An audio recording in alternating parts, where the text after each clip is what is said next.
Eu tô vendo aqui que já tá tudo marcado até a última página aqui de Guerra Fria. Mas eu acho que o livro de vocês ele não termina com ela acabando, né? Ele termina ali no meio da Guerra Fria. Ele tá aqui, ó, falou sobre a unificação da Península Coreana e tal, mas não chegou a falar ali sobre o fim dela, a queda do Muro de Berlim. Acho que isso vai vir mais para frente. Tudo bem. Vamos falar um pouquinho sobre descolonização africana hoje, tá? É um assunto que está em alta, né, nas pesquisas de história, que pode cair em provas aí, para quem já estiver pensando. Vocês estão pensando em... Vocês estão pensando, não, vocês vão todos passar, com a graça de Deus, para o ensino médio ano que vem? E talvez alguns de vocês já tenham começado a pensar como é que vai ser fazer vestibular, como é que não vai ser e tal, e não sei o quê. Então é importante saber sobre esses assuntos aqui, porque esses assuntos caem muito em prova, tá? Descolonização, colonização, colonialismo europeu, imperialismo americano, isso tudo cai muito em prova. Então é importante saber esse tipo de coisa aqui. Mas eu já vou adiantar uma coisa interessante. Esse tema aqui, ó, isso daqui, na minha não muito humilde opinião, esse termo aqui é mentiroso, tá? Por quê? Vou explicar para vocês. Vou mostrar para vocês aqui agora. Olha só. Vou abrir aqui no meu Google. Rainha Elizabeth II. Rainha Elizabeth II, todo mundo sabe que é a rainha da Inglaterra, não é? Justo? O que vocês talvez não saibam? Olha só, ela é a rainha da Inglaterra e de mais uma penca de lugares diferentes, que a maioria das pessoas não sabe disso.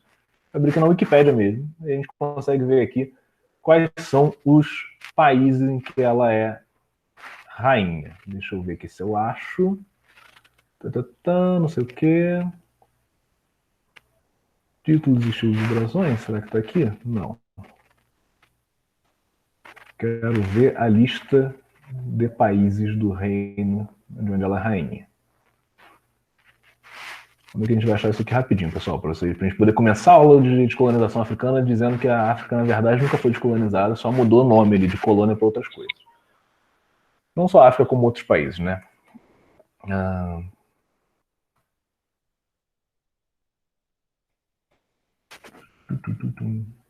Estados chefiados por Isabel II do Reino Unido. Aqui é só um exemplo. Olha só, a Rainha Elizabeth ela é a rainha desses monte de países aqui. A gente conhece o Reino Unido, mas a gente não sabe quantos outros são países também que estão ali de alguma maneira ligados à família real inglesa. Olha só que legal. África do Sul, Antigua e Barbuda, Austrália, Bahamas, Barbados, Belize, Canadá, Fiji, Gâmbia, Gana, Granada, Guiana, Ilhas Salomão, Jamaica, Malawi, Malta, Maurícia, Nigéria, Nova Zelândia, Paquistão, Papua Nova Guiné, Quênia, Santa Lucia, São Cristóvão e Nevis, São Vicente, Serra Leoa, Sri Lanka, Tanguanica, Trindade, Tuvalu e Uganda. Olha só. Vários desses países aqui, inclusive, são países da própria África, tá? E eles até hoje são, de alguma maneira, governados ali, elas até hoje é, de alguma maneira, chefe de Estado desses países aqui, que adquiriram ali sua independência do Reino Unido, adquiriram ali, deixaram de ser colônia, mas ainda são chefiadas pela Rainha da Inglaterra, tá? Isso aqui é um exemplo do que a gente vai ver, talvez a gente veja um pouco mais para frente, quando a gente quiser aprofundar o assunto de colonização, do que a gente poderia chamar de novas colônias, tá? Ou neocolonialismo, tá? Que são... isso aqui é um exemplo de neocolonialismo, a gente tem outros aí que a gente pode abranger. Então, só para vocês saberem o seguinte, a gente vai estudar aqui o movimento que fez deixar de ser colônia um monte de nações, algumas realmente deixaram de ser colônias, se tornaram totalmente independentes, mas vocês já podem saber de agora que essa coisa de que todos os países aí são livres, isso daí é meio que, não é mentira, mas é uma interpretação muito, muito bonitinha da realidade, que não é bem verdade, tá? A gente tem países até hoje que funcionam na prática como colônias de outros. Quer um exemplo próximo da gente? A gente tem aqui a famosa Guiana Francesa. Sabe onde é que fica a Guiana Francesa, né? Tá? Sabe? Aham. Então, fica aqui, né, do ladinho do Brasil, faz fronteira com o Amapá. E o que a Guiana Francesa ela é? Ela é um estado ultramarino francês, por exemplo. Ela não é um país, tá? Ela é um país, ela é um território ali, mas ela é reconhecida como um estado francês que está além do mar, que não está ali dentro do território, que está descolado do território da França, está além do mar. todo mundo que olha ali sabe que aquilo ali é extremamente subdesenvolvido em relação à França de verdade.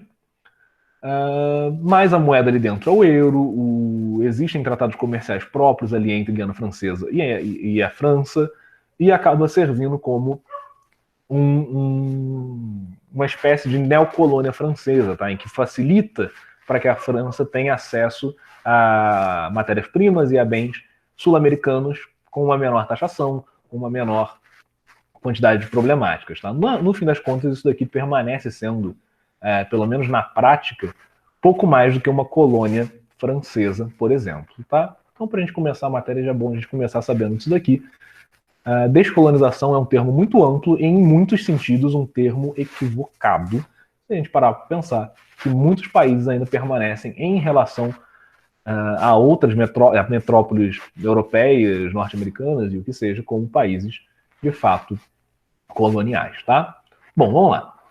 Aconteceu num debate num país europeu da assistência, alguém me lançou a seguinte pergunta. Isso aqui é alguém que está falando, tá? Não sei quem, deixa eu ver aqui. É a Mia Couto, tá? A seguinte pergunta. Para si, o que é um africano? Falava-se inevitavelmente da identidade versus globalização. E para si, o que é um europeu? O homem gaguejou, ele não sabia responder. Mas o interessante é que, para ele, a questão de definição de uma identidade se colocava naturalmente para os africanos, nunca para os europeus. Ele nunca tinha colocado a questão no espelho. Quando se fala de África, de que África estamos falando? Terá o continente africano uma essência facilmente capturável? Haverá uma substância exótica que os caçadores de identidades possam recolher como sendo uma alma africana?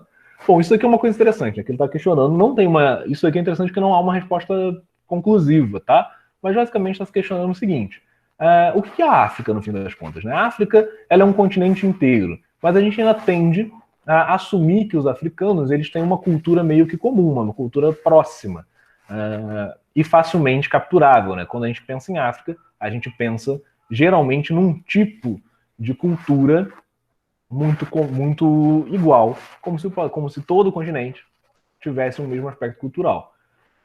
Obviamente, isso não é verdade, tá? A África não é um grande país, ela é um continente com uma gama de diversidades culturais muito grande, inclusive dificuldades culturais, que irrompem em problemas dentro dos seus países por causa de grupos étnicos ali diferentes e inimigos historicamente, que acabam gerando conflitos.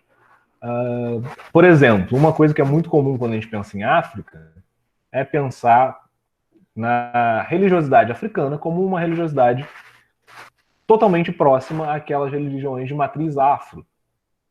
A África não tem só religiões politeístas, tá? Parte considerável da África, por exemplo, é historicamente islâmica, muçulmana, desde a dominação dos árabes na Península Ibérica ali e no norte da África, lá em 1000 e Guaraná com rolha, tá? 1200, 1000 e pouquinho. Outra parte considerável da África é cristã oriental, ortodoxa, tá? Então a gente tem que ter esse tipo de cuidado. O Egito, por exemplo, é africano. Hoje a maior parte do Egito, se eu não me engano, é cristã da Igreja Ortodoxa Síria, não sei, ou copta, eu acho. Uma dessas duas ali. Então a gente tem que tomar cuidado com isso daqui. Além disso, existem uma série de religiões autóctones que existem dentro dos países africanos que se diferenciam muito uma da outra, embora, para olhos pouco estudados, possam parecer muito semelhantes, tá? Mas não o são. Existem, por exemplo, até ramificações muçulmanas propriamente africanas, que estão ali dentro, inseridas dentro do contexto ali da Etiópia, que não existem em outros lugares. Existem igrejas cristãs que são próprias ali, que surgiram praticamente dentro da Etiópia, e toda uma série de diversificações ali.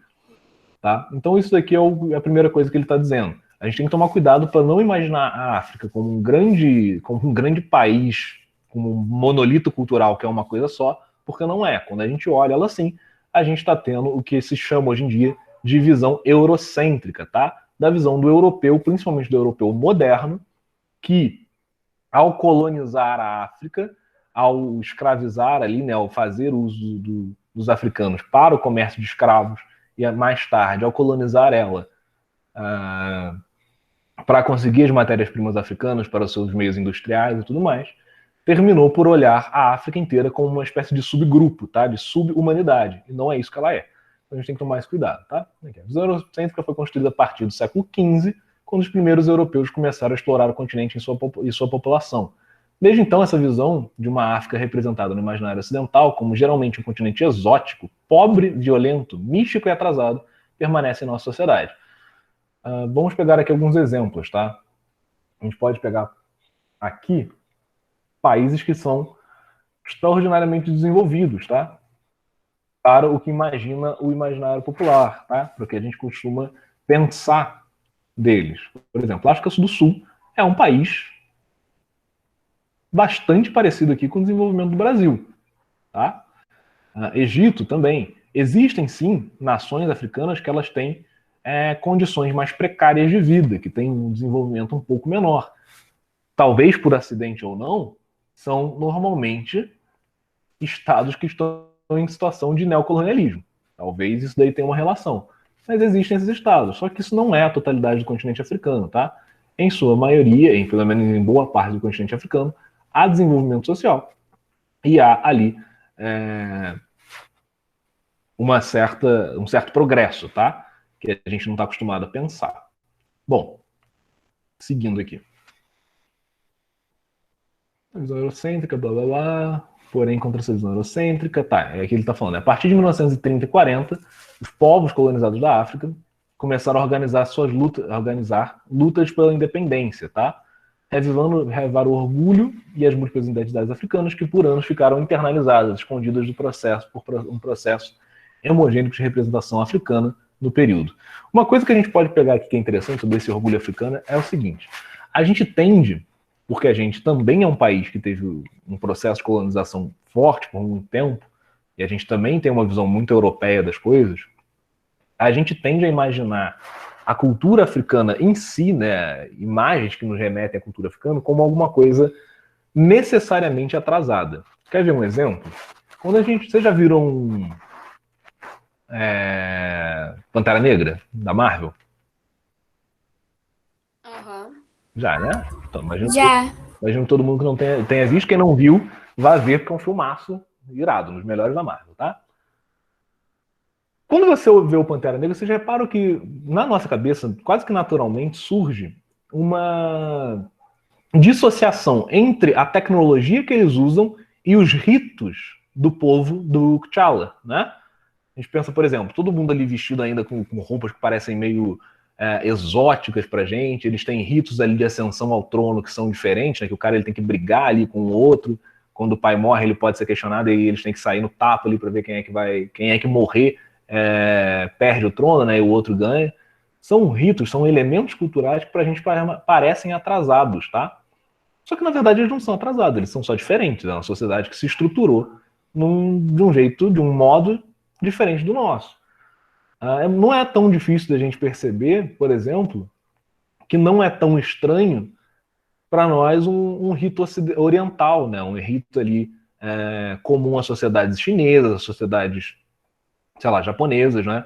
De ainda haver uma nobreza, de ainda haver certos estilos de vida que são diferentes dos ocidentais, mas que a gente já está mais acostumado, principalmente que são sociedades que não foram colonizadas, tá? Não foram tratadas por nós, né, pela nossa história, como sociedades inferiores, como a África foi. Agora lá, isso acaba gerando na nossa cabeça, quase que instantaneamente, tá? Isso não é culpa de ninguém, uma ideia de que aquela sociedade ela tem ritos e costumes que são dissociados de uma ideia de progresso. Não necessariamente são, tá?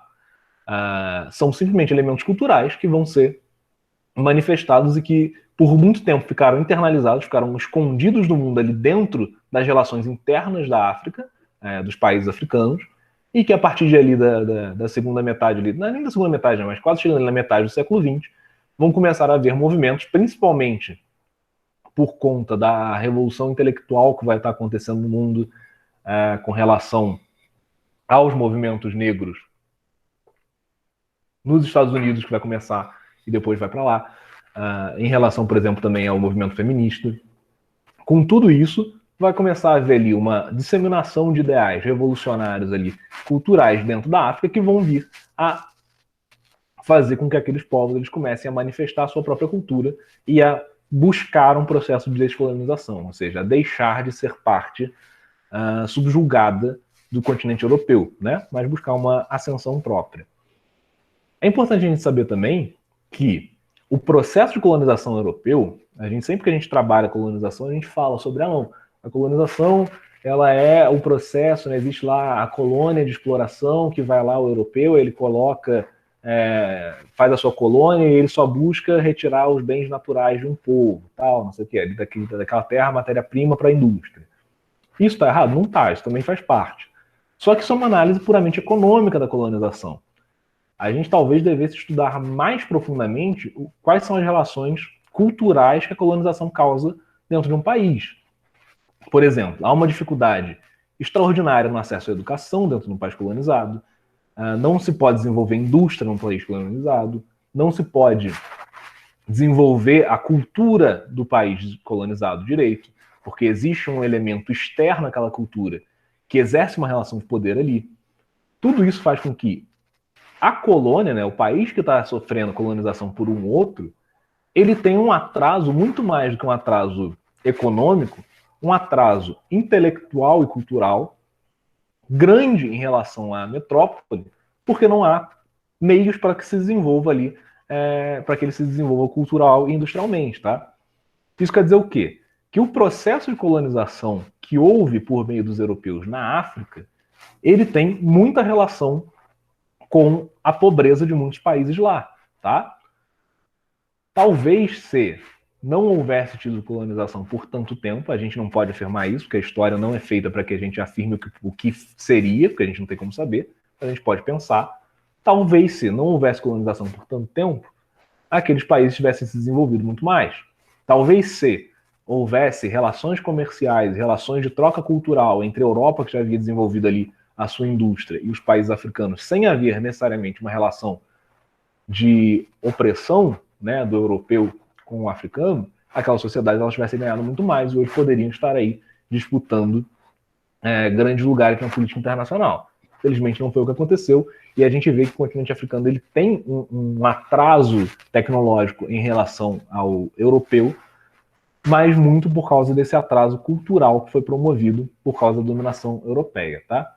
Eles vão começar a se revoltar contra isso só no meio do século XX, e aí vai gerar, né, o meio do século XX até agora é muito pouco tempo, ainda não deu tempo de que a África consiga desenvolver ali a sua própria tecnologia, a sua própria indústria, de maneira a alcançar um mercado que já está consolidado na Europa e na América do Norte, por exemplo. Bom, então tá, vai começar a lutar por aquilo ali, e vai começar a ver o processo de colonização. O imperialismo na África e na Ásia teve início com a segunda revolução industrial, ocorrida no final do século XIX. As potências europeias buscavam, de uma maneira geral, matéria-prima e mercado consumidor, tudo que a gente já está falando, né? Os povos colonizados resistiram à dominação e conseguiram algumas vitórias, mas não era suficiente para a emancipação. Após a Segunda Guerra Mundial, as potências europeias estavam enfraquecidas, tá? O domínio imperialista no continente africano passou a ser questionado fortemente. Como os europeus poderiam ter lutado contra ditaduras em seu próprio continente e continuar a explorar de forma sistemática o continente africano? É uma questão, né, forte isso daqui, a gente pode até sublinhar para destacar. Né? Ditaduras em seu próprio continente.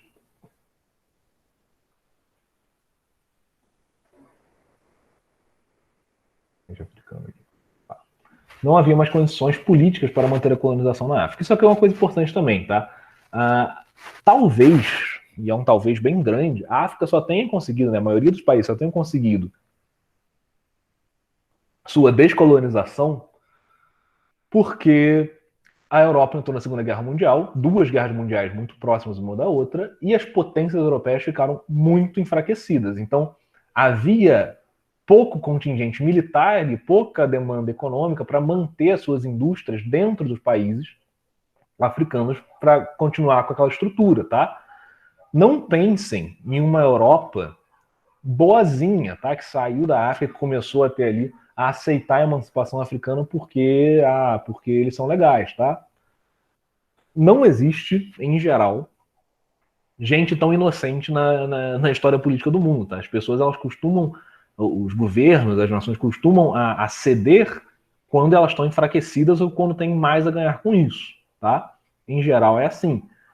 Isso não tira os méritos das emancipações africanas, né, da luta pela descolonização, mas a gente sabe que, muito provavelmente, se não fosse por esse período histórico específico em que as nações estavam enfraquecidas, a gente talvez tivesse um processo de colonização tão forte quanto era antes até hoje na África, tá? Porque isso bem ou mal aconteceu, né? Com a descolonização, a gente sabe que existe ainda certa colonização, mas era num ritmo muito diferente do que era antigamente, tá? Do que era durante o século XIX, XVIII e XX, tá? Vamos lá. Outro importante fator histórico para o fim da colonização africana foi o fato de que, durante o século XX, mais especificamente depois da Primeira Guerra Mundial, surgiram vários movimentos de identidade africana. E as colônias passaram a contar com a formação de uma elite ocidentalizada. Ao contrário do que ocorria com outras gerações, os jovens da década de 30 e 40 enxergavam o território africano em sua totalidade e não tinham mais interesses nas cidades, clãs ou vilas. Eles compunham uma nação africana. Essa nova geração de cidadãos africanos, assim como seus antepassados, não aceitava dominação e as imposições políticas e culturais europeias.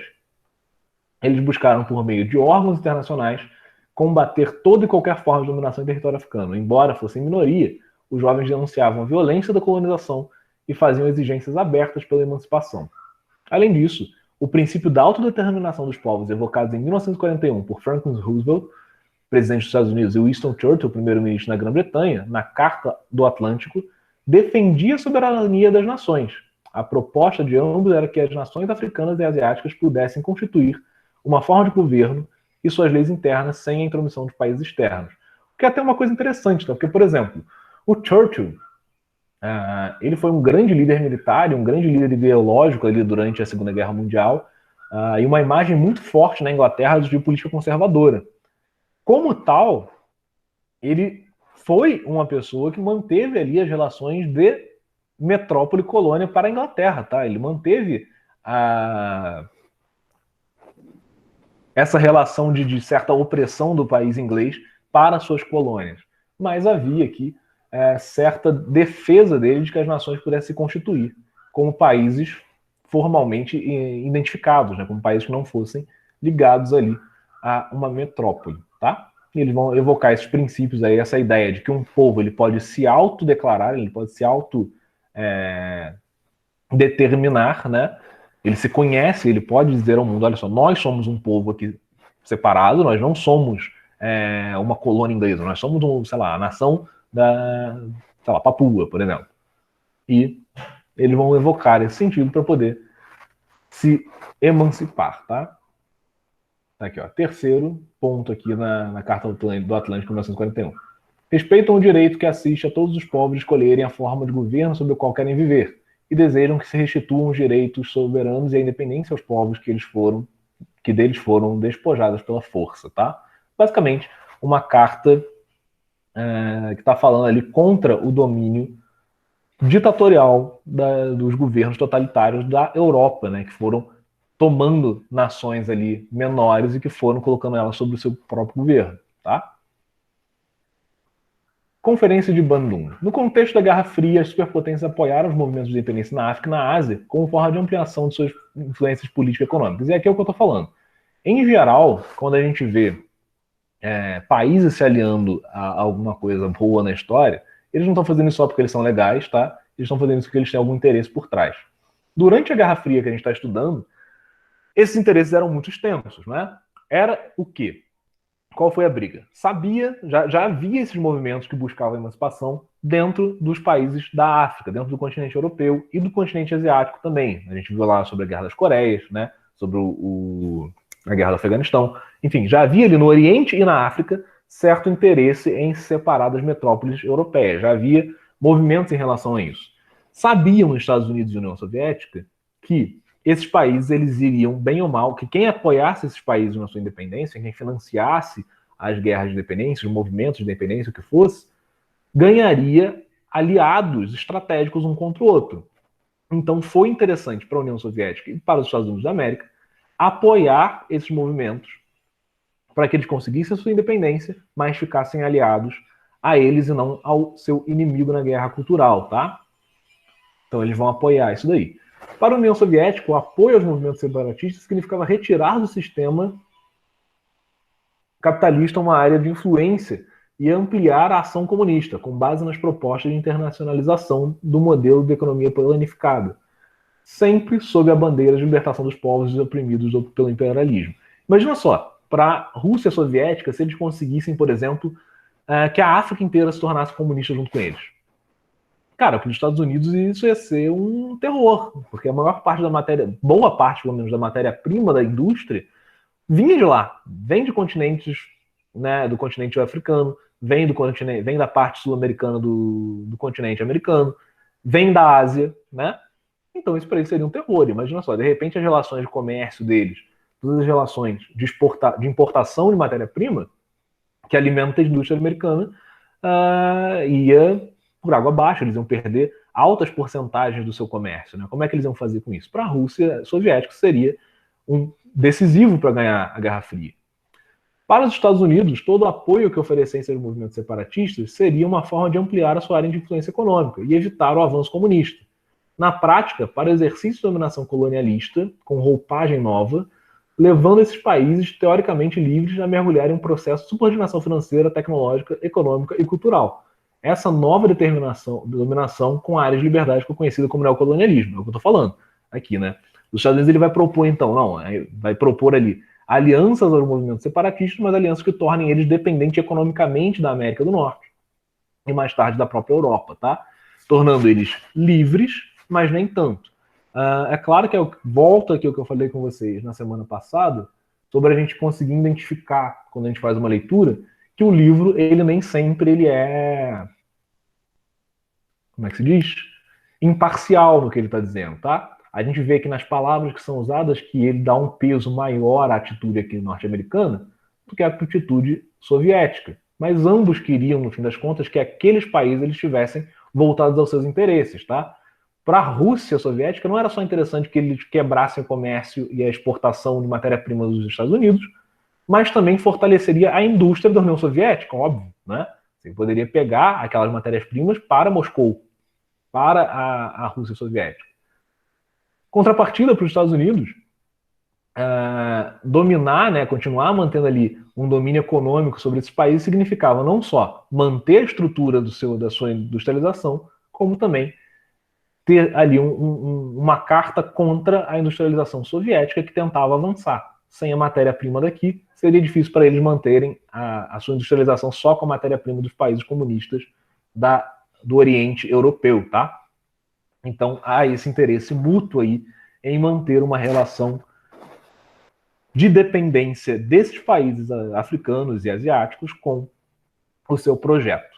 Bom, aos países pobres do continente africano e asiático restavam basicamente duas opções, sempre questionáveis. Luta sangrenta contra a dominação capitalista, com apoio do bloco comunista, ou um longo processo de aceitação das elites locais para assumirem, com a anuência da metrópole, o controle do aparelho de Estado, sem ruptura com as suas bases estruturais de economia, finança, política e sociedade. Por que isso? Porque também era complicado. Imagina só, se esses blocos, né, se esses grupos que estavam pedindo emancipação, eles começassem simplesmente a matar o dominador europeu para se ver livre, ele ia ter um problema, porque ele ia perder toda a rede comercial que vinha junto com aquela metrópole. Isso ia gerar um problema econômico para ele e o país ele ia colapsar, né? O país ele já estava inserido dentro de uma ótica comercial e internacional. Não era mais como os países eles funcionavam na antiguidade, né? Que embora houvesse comércio internacional, era uma coisa muito menor e muito menos complexa. Aqui, já sem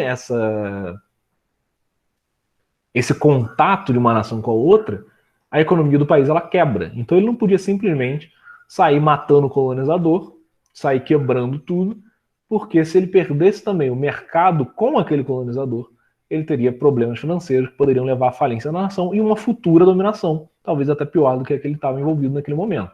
Tá? Nesse contexto, aconteceu a Conferência de Bandung, na Indonésia, no ano de 1955, que redefiniu o cenário político e econômico da Guerra Fria graças à reunião das nações africanas e asiáticas para debater os pontos em comum de sua subordinação, atraso e subdesenvolvimento. Ignorando as superpotências capitalistas e comunistas, seus conflitos ideológicos e a corrida armamentista nuclear, os países pobres dos dois continentes, 29 nações afroasiáticas, criaram o conceito de mundo dividido em 3 blocos: capitalista, socialista e o terceiro mundo, o mundo subdesenvolvido. Ou seja, eles vão fazer isso buscando evitar ao máximo a influência norte-americana e soviética, tá? Vão conseguir? Bom, aí é debate histórico, né? Talvez sim, talvez não, mas obviamente as duas superpotências sabiam do que estava acontecendo e não é muito difícil que tenham colocado ali as suas próprias narrativas dentro da Conferência de Baldwin, tá? Através de espionagem política, através de compra de certos agentes que estão ali dentro, isso tudo podia acontecer. Aí ele faz uma perguntinha aqui aleatória e tal, e segue o jogo, tá? Panafricanismo e o movimento negritude, tá? O fato de terem sido colonizados manteve os povos da África inertes? Não. Óbvio que não, né? Eles não aceitavam necessariamente a colonização de braços cruzados, como se eles fossem um bando de ignorantes, tá? Eles só eram subjugados a ela. Não, pois ocorreram movimentos de contestação durante todo o período de dominação europeia. Na virada do século XIX para o século XX, a luta dos hereros, ou héreros, desculpem, não sei muito falar bantu direito, povo bantu da região da Namíbia, dos Ashantis na região de Gana e dos Majis na região da Tanzânia foram intensas. Em resposta a essas rebeliões, os povos africanos uniram-se no pan-africanismo, movimento originado pelos afrodescendentes das Antilhas e dos Estados Unidos no início do século XX. Tá? Eles pretendiam ser solidários aos povos africanos oprimidos e a lutar contra a segregação cultural. Segregação social nessas regiões. Contudo, o panafricanismo só ganha força popular em 1945, quando ocorreu o 5º Congresso Pan-Africano na cidade de Manchester, na Inglaterra. Tá? Para dar o panafricanismo, então, a ideia de que todo povo, toda pessoa afrodescendente deveria ali, de alguma maneira, apoiar, ainda que ideologicamente, os movimentos de libertação que aconteciam dentro da África, promovido por esses grupos, tá? O movimento denominado Negritude destacou-se no panafricanismo na África. Por meio do jornal, está em francês, L'Étudiant Noir, o estudante negro, estudantes da Universidade de Paris, estudantes da Universidade de Paris, decidiram dar voz à nova consciência que nascia do panafricanismo. O jornal seria divulgador da cultura africana, sufocada pela cultura do colonizador. E aqui tem uma parte de um discurso aqui sobre a negritude, tá? Se quiserem ler depois, pode ser interessante. O movimento negritude, além de impulsionar as lutas pela independência da África, fortaleceu a identidade dos seus povos para defender o projeto político de emancipação e a confiança em sua capacidade de autodeterminação. Tá? Independências na África. A forma como cada país africano vai defender a sua independência é distinta, obviamente, eles não são um bloco monolítico, a gente já falou isso, então cada país vai reagir de uma maneira diferente, assim como a distinta estrutura que se formou após a sua emancipação. Vamos ver como isso aconteceu. E aqui ele vai dar alguns países, tá? Vai falar sobre Nigéria e Gana, vai falar sobre independência do norte da África, Argélia e Egito. É interessante pensar que o Egito ele saiu, né, na antiguidade de maior nação, né, do celeiro do mundo, uma das nações mais envolvidas que a história já teve, para ser subjugado depois pelos europeus. Né? Se a gente parar para pensar tecnologicamente, durante a grande vida do Egito, né, a maior parte dos povos europeus não era tão desenvolvida. Né? A gente tinha, assim, gregos e romanos que faziam frente ali, fizeram frente mais para frente, fizeram frente com o Egito depois de um tempo. Se a gente pensar, por exemplo, em povos germânicos e arianos e tudo mais, não são páreo para o desenvolvimento que o Egito teve. Interessante pensar que depois eles foram subjugados em muito sentido pelos povos germânicos, por exemplo, ou pelos povos como é que se chama? Anglos, né? Que são os povos ingleses ali, anglo-germânicos, anglo-saxônicos ali. Interessante. Né? Independência do norte da África, Argélia e Egito e tal. E deixa eu ver se ele fala de mais algum aqui depois. E aí já termina. Não, aí vem para as colônias portuguesas. Pessoal, não vai dar tempo de ler tudo antes do horário da aula terminar. A aula termina agora às 40. Mas eu queria fazer uma proposta para vocês. Antes de vocês desligarem e ir embora, eu quero fazer uma proposta para vocês. A gente tem aula de história, dou aula de história para vocês. Ano que vem, quando vocês entrarem no ensino médio, vocês vão ter aula de literatura. Não sei se vocês já têm aula de literatura. Vocês têm aula de literatura? Não. Não? Eu quero fazer uma proposta para vocês, já que a gente está tendo aulas online e tudo mais, daí pode ser que dê tempo para vocês fazerem isso. Eu estou pensando em falar com a direção para tentar promover, nos nonos anos, um clube literário, para a gente poder começar a estudar literatura, para vocês poderem ter um desenvolvimento da imagem do que a gente estuda maior, né? Para estudar livros do século XX, livros que falem sobre esses períodos. Existe um livro que fala sobre colonização africana, que é interessantíssimo. Se eu não me engano, o nome dele é... Como é que era, gente? Era Coração Negro, alguma coisa assim. É um livro que fala sobre um colonizador europeu indo para dentro de uma colônia africana. É interessantíssimo.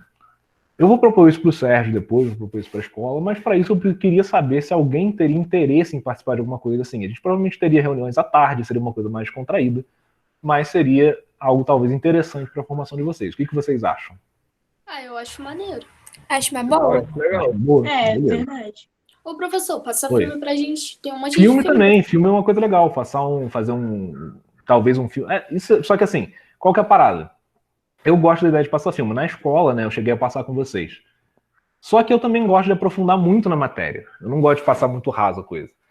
Então, se eu passo na aula, isso pode acabar prejudicando o andamento. Às vezes não, às vezes sim.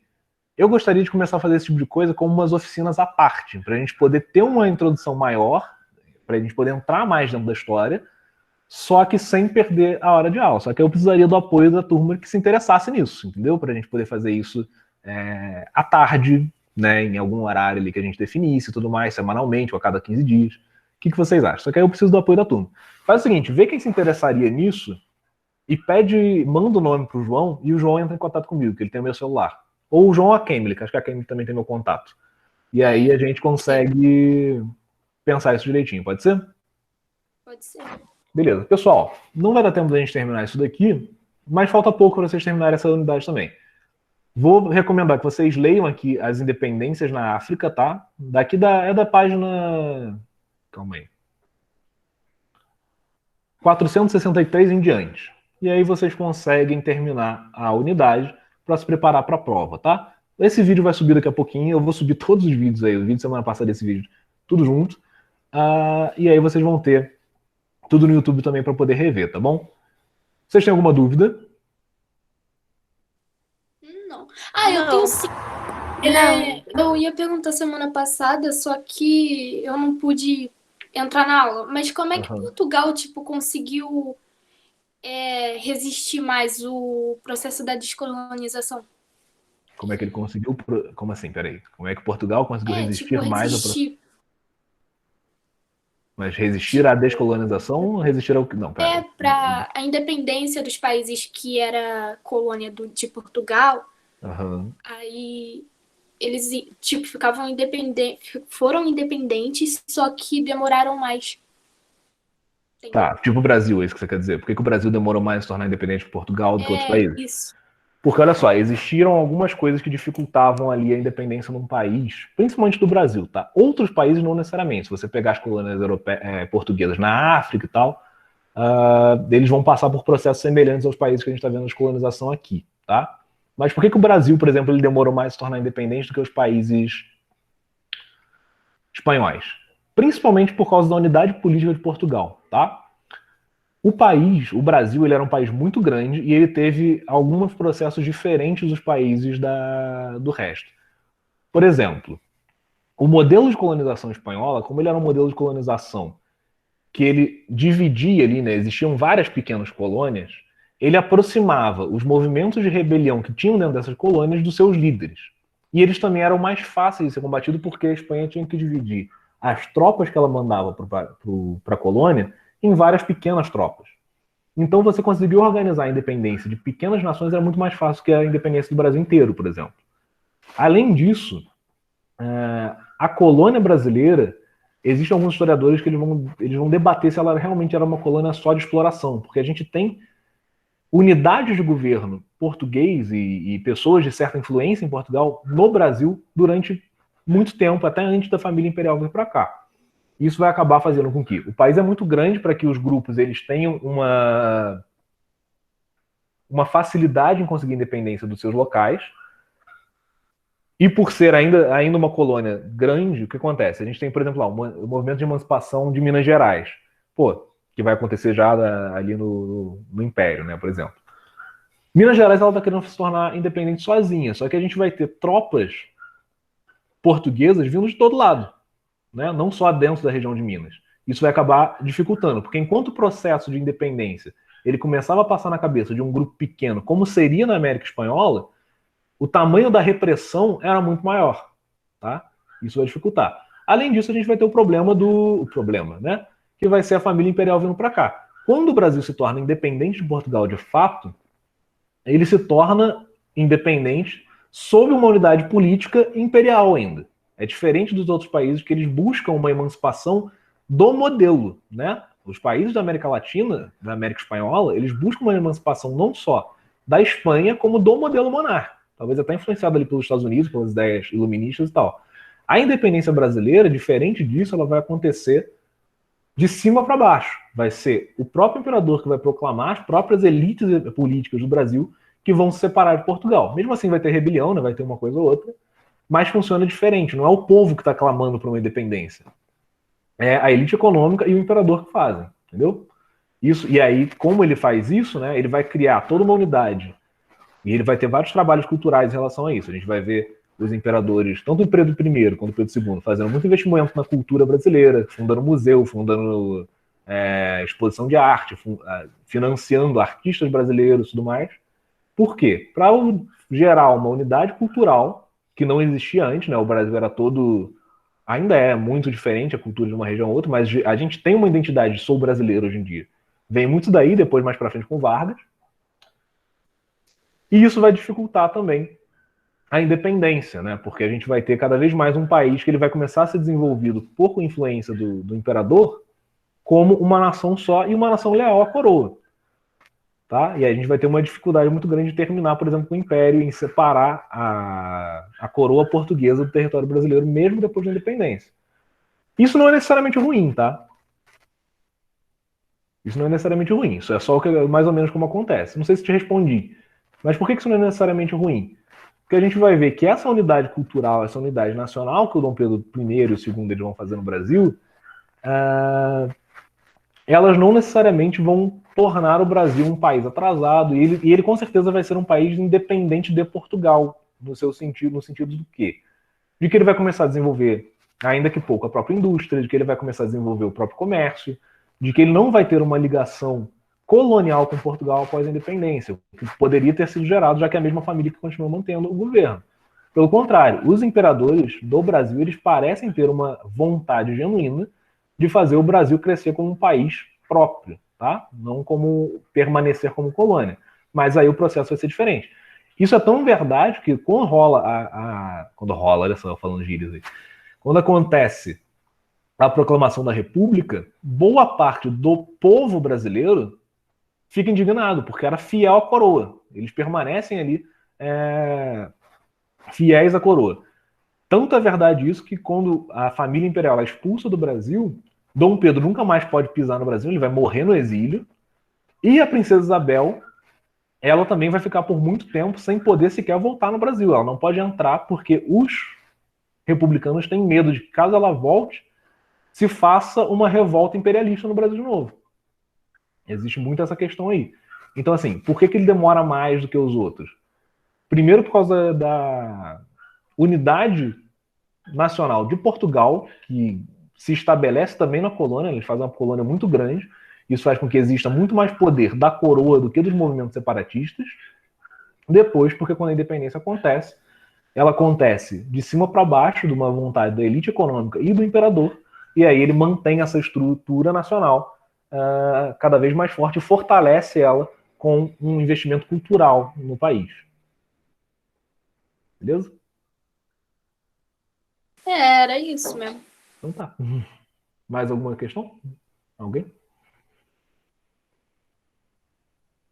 Então, beleza. Então, vocês façam para mim essa lista aí, se vocês se interessarem, né? Mas, assim, se interessem de verdade, tá, gente? Não é nada que vai dar nota para vocês, é uma coisa assim, eu quero ter uma maior, sei lá, uma maior profundidade intelectual. Eu gostaria de estudar mais para ser uma pessoa mais inteligente, tá? Porque isso é uma pergunta que às vezes me fazem. Por que é importante estudar as coisas, né? Aí o professor sempre vem tentando, né, com um monte de pormenor, por que é importante estudar? Gente, estudar é importante para que a gente não seja burro, tá? Essa é a primeira função, tá? Mais do que ganhar nota, mais do que tudo. Então é uma ideia que eu estou tendo de tentar trazer uma profundidade maior de cultura pra gente, né? Para vocês, no caso, né? Mas para mim também, da gente poder compartilhar ideias aí, leitura mais profunda, leitura de literatura, tudo mais das épocas que a gente está estudando pode ser interessante, ou que tratem sobre aquilo ali. Filmes também, a gente pode tentar fazer um clube de cinema, alguma coisa aí na escola, coisas que sejam extracurriculares para poder crescer. Já que a gente tem a disponibilidade de estar estudando em casa, a gente não precisa ficar indo até a escola, que seria um gasto, pelo menos a gente consegue tentar ampliar aí. Eu sei que vocês não estão fazendo nada o dia todo à tarde mesmo, então talvez seja uma boa. Tá bom? Deem aí os nomes, quem puder, para o João, quem estiver interessado, e a gente vai conversando, tá bom? Pessoal, uma boa semana de férias aí para vocês, né? Semana que vem a gente vai estar fazendo a prova, e semana que vem, na outra, né, a gente faz a prova. Um abraço. Tchau, tchau. Tchau, professor. Tchau, professor. Tchau. Tchau, tchau. Tchau.